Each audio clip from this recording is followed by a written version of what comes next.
Hola chicos, bienvenidos a preparar la selectividad.com. Vamos con un nuevo vídeo de biología. Estamos en el tema del catabolismo, segundo de bachillerato. Y lo que vamos, bueno, después de ya varios vídeos dedicados a introducir el metabolismo, vamos ya a comenzar en el catabolismo en sí, estudiar el catabolismo en sí. Y este vídeo pues lo voy a dedicar a ver una panorámica de cómo son los procesos metabólicos que ocurren en la célula, ¿vale? Más adelante ya explicaremos con más detalle cada uno de los procesos metabólicos que sufren los diferentes principios inmediatos, ¿no?, orgánicos, es decir, los glúcidos, los lípidos y las proteínas, ¿no?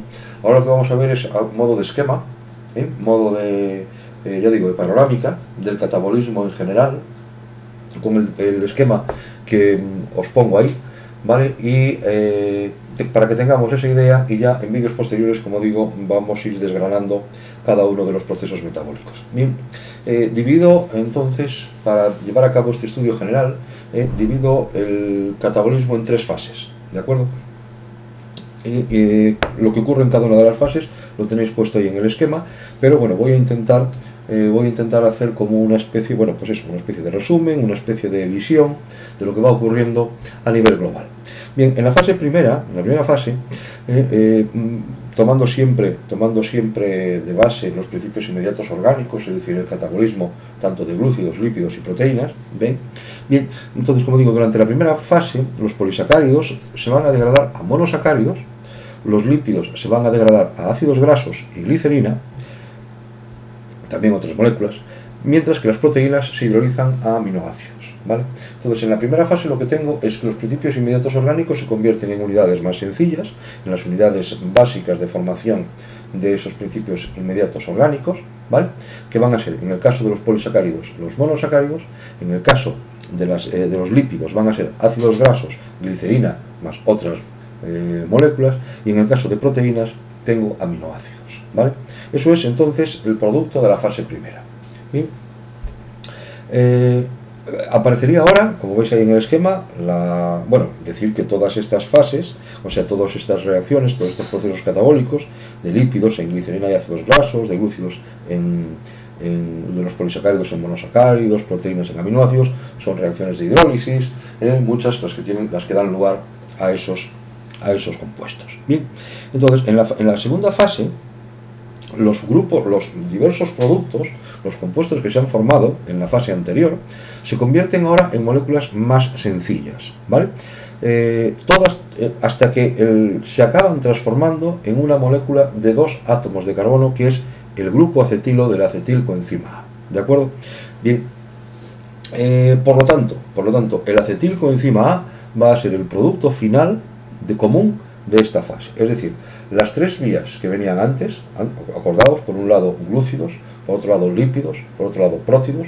Los glúcidos producían monosacáridos, los lípidos glicerina más ácidos grasos, las proteínas aminoácidos. Bueno, pues esas tres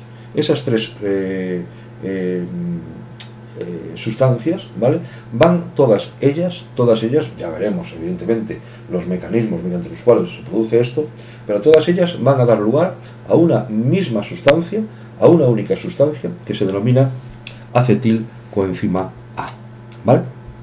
Por lo tanto, el acetilcoenzima A se puede considerar como el punto común metabólico donde va a juntarse, donde va a confluir tanto el catabolismo de los glúcidos, el catabolismo de los lípidos, como el catabolismo de las proteínas, ¿de acuerdo? Bien, por otro lado también tengo que tengáis en cuenta que cuando se produce la degradación de los aminoácidos, aparte de formarse el acetilcoenzima A, también se va a producir NH3, que veremos que es un producto final de catabolismo, y ya veremos cómo se elimina, tal como veis ahí en el esquema. Bien, entonces, ¿ahora qué tenemos? Ya tenemos la fase 1, tenemos la fase 2, y ahora vamos con la fase 3.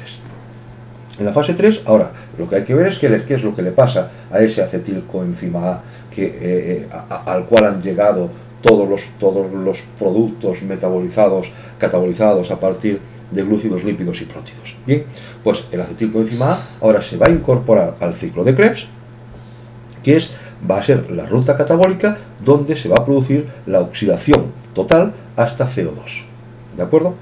Bien, entonces tenemos, en el esquema del dibujo creo que se ve bastante bien, tenemos que todos los electrones y todos los protones que proceden de las oxidaciones van a ser transferidos, o sea, todas las oxidaciones que han tenido lugar en el ciclo de Krebs, ¿vale?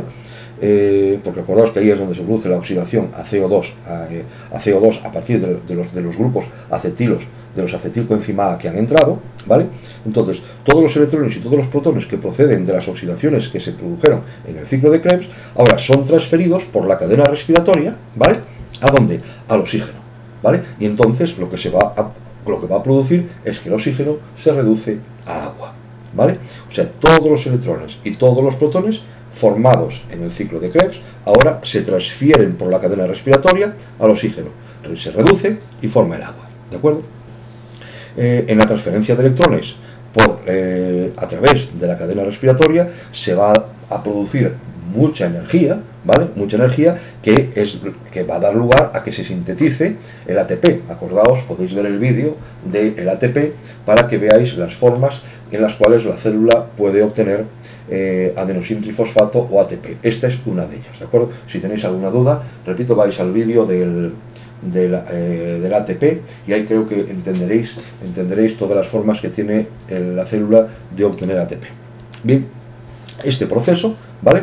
Es decir, la transferencia de electrones a lo largo de la cadena respiratoria es lo que se conoce como la fosforilación oxidativa, ¿de acuerdo?